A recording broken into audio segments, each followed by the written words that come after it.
الحمد لله الملك الجبار الواحد القهار العزيز الغفار مكور الليل على النهار أشهد أن لا إله إلا الله وحده لا شريك له يتولى عباده الصالحين بالعفو والعافية وأشهد أن سيدنا ونبينا وقرة أعيننا ونور قلوبنا سيدنا ومولانا محمد من أوتي الحكمة ومعادن الرحمة وفصل الخطاب فكان أول داع إلى طريق الصواب اللهم فصل وسلم على عبده محمد وصفيه محمد وشفيعه محمد وعلى آله وأصحابه والتابعين إلى يوم القدوم على فرج الصمد أما بعد فيا عباد الله أوصيكم ونفسي بتقوى الله فقد فاز المتقون كما قال تعالى في كتابه الكريم أعوذ بالله من الشيطان الرجيم يا أيها الذين آمنوا اتقوا الله حق تقاته ولا تموتن إلا وأنتم مسلمون وقال في آية أخرى يا أيها الذين آمنوا اتقوا الله وقولوا قولا سديدا يصلح لكم أعمالكم ويغفر لكم ذنوبكم ومن يطع الله ورسوله فقد فاز فوزا عظيما صدق الله العظيم وصدق رسوله النبي الحبيب الكريم ونحن على ذلك من الشاهدين والشاكرين والحمد لله رب العالمين. Ma'asyiral muslimin, sidang Jumat yang dimuliakan Allah Subhanahu wa taala. Tidak ada kata yang pantas keluar dari lisan kita ini selain mengucapkan rasa syukur kita kepada Allah Subhanahu wa taala atas segala limpahan karunia serta nikmat yang senantiasa Allah berikan kepada kita. Salawat beriring salam semoga selalu Allah limpah curahkan kepada junjungan alam baginda Rasul Nabi besar Muhammad sallallahu alaihi wasallam. Dan dari mimbar yang mulia ini izinkanlah khatib untuk memberikan wasiat wabil khusus untuk pribadi khatib dan umumnya bagi jamaah sekalian. Mari kita selalu senantiasa meningkatkan kualitas keimanan dan ketakwaan kita kepada Allah Subhanahu wa taala. Dalam artian takwa yang sebenar-benarnya imtithalul awamir wajtinabun nawahi, melaksanakan segala perintah Allah dan menjauhkan segala larangannya. Ma'asyiral muslimin, sidang Jumat yang dimuliakan Allah Subhanahu wa taala. Al-Qur'an yang kita yakini, yang kita imani, yang kita jadikan pedoman dalam kehidupan kita sehari-hari, yang terdiri dari 30 juz 114 surat 6.666 ayat. Di dalamnya terdapat 4 prinsip. Prinsip yang pertama adalah prinsip akidah. Prinsip yang kedua adalah prinsip syariat. Prinsip yang ketiga adalah prinsip akhlakul karimah. Dan yang keempat adalah prinsip yang berisi tentang cerita yang Allah Subhanahu wa taala kisahkan di dalam Al-Qur'anul Karim. Kenapa setelah membahas akidah, membahas syariat dan membahas akhlakul karimah, kemudian di dalam Al-Qur'an itu ada cerita? Maka jawabannya adalah bagaimana kita akan memiliki akidah yang kuat tanpa adanya contoh. Bagaimana kita menjalankan syariat yang benar kalau tidak ada figur. Dan bagaimana kita melaksanakan meniru akhlakul karimah yang baik tanpa adanya suri tauladan. Oleh sebab itu orang yang belajar tentang kesempurnaan agama, maka dia perlu contoh, dia perlu figur, dia perlu suri tauladan. Karena itu Al-Quran yang Allah Subhanahu wa taala firmankan di dalamnya terdapat kisah untuk memberikan contoh kepada kita, untuk memberikan teladan kepada kita agar kita ikut terhadap contoh tersebut. Oleh karena itu muncullah manusia-manusia mulia, manusia-manusia pilihan Allah Subhanahu wa taala yang kita kenal dengan al-anbiya wal mursalin. Dalam satu riwayat disebutkan bahwa jumlah para nabi dan rasul itu ada 124.000 nabi dan rasul. Kemudian dari 124.000 nabi dan rasul Allah pilih lagi ada 313 rasul. Dan dari 313 rasul Allah pilih lagi manusia-manusia terbaik ini menjadi 25 nabi dan rasul yang wajib kita imani, yang wajib kita kenal namanya, yang wajib kita tahu riwayat dalam kehidupannya. Dan dari 25 nabi dan rasul ini kemudian Allah Subhanahu wa taala pilih lagi ada 5 nabi yang memiliki gelar ulul azmi karena memang memiliki keutamaan yang luar biasa. Di antaranya adalah Nabi Allah Nuh, Nabi Allah Ibrahim, Nabi Allah Musa, Nabi Allah Isa, dan Nabi Muhammad sallallahu alaihi wasallam. Dan dari 5 nabi yang Allah Subhanahu wa taala pilih, yang Allah beri gelar dengan ulul azmi ini, Allah Subhanahu wa taala pilih lagi 2 orang nabi yang mulia, yaitu Nabi Allah Ibrahim dan Nabi besar Muhammad sallallahu alaihi wasallam. Inilah manusia terbaik yang pernah ada di muka bumi ini.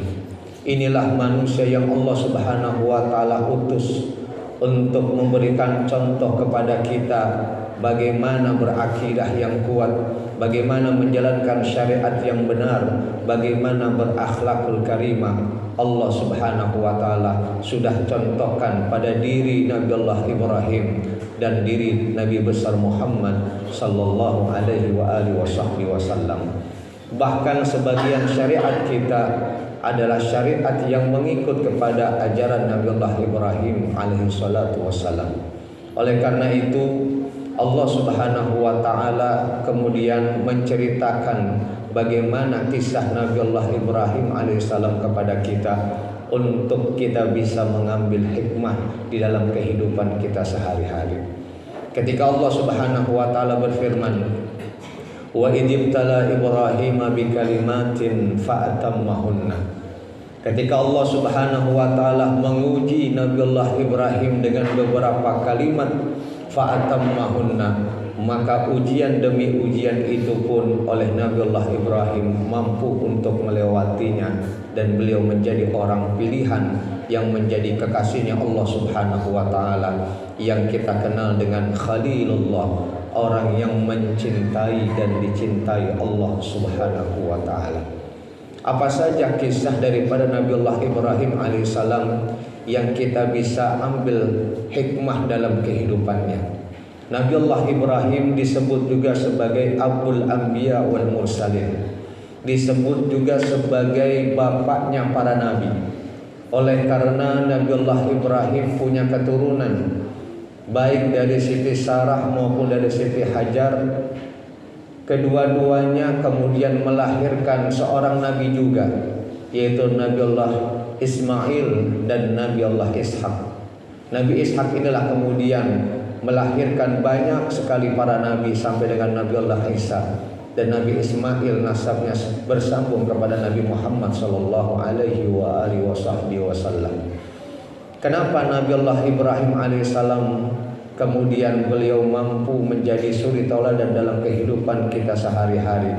Karena keikhlasannya beribadah kepada Allah Subhanahu wa taala, karena akidahnya yang kuat, karena suri tauladannya yang mampu, kemudian Allah Subhanahu wa taala menjadikan Nabi Allah Ibrahim sebagai kekasihnya.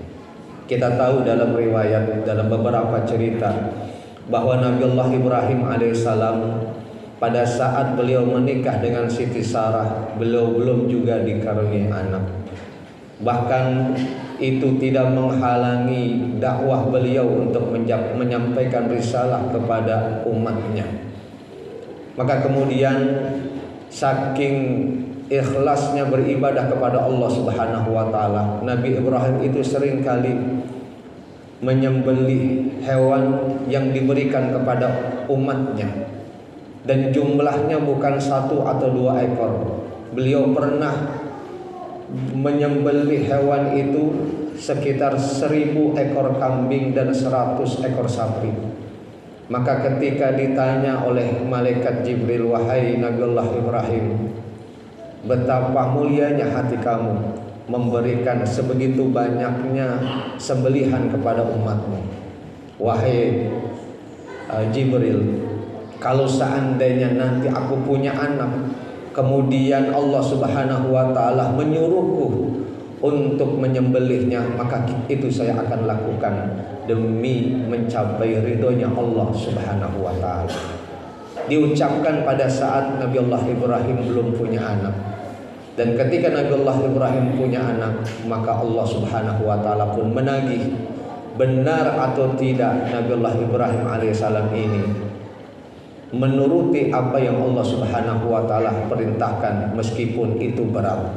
Ketika menikah dengan Siti Hajar, kemudian dikaruniai anak Nabiullah Ismail, dan Nabiullah Ismail masih kecil, maka perintah dari Allah Subhanahu wa taala pun turun untuk menyembelih anaknya, dan itu pun fa'atammahuna dilakukan oleh Nabiullah Ibrahim alaihissalam ketika dia yakin bahwa ini merupakan perintah dari Allah Subhanahu wa taala.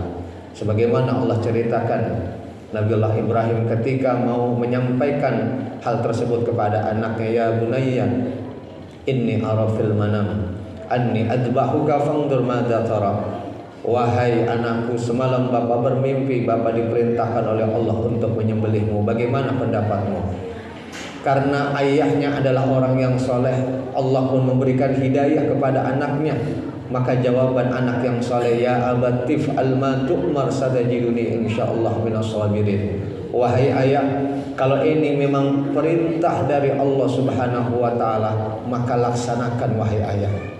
Ini adalah satu contoh keluarga di mana seorang ayah menjadi contoh buat anaknya, dan anak pun meniru daripada ayahnya. Jangankan disuruh sholat, jangankan disuruh berpuasa, jangankan disuruh mengaji, berangkat untuk baca Al-Quran.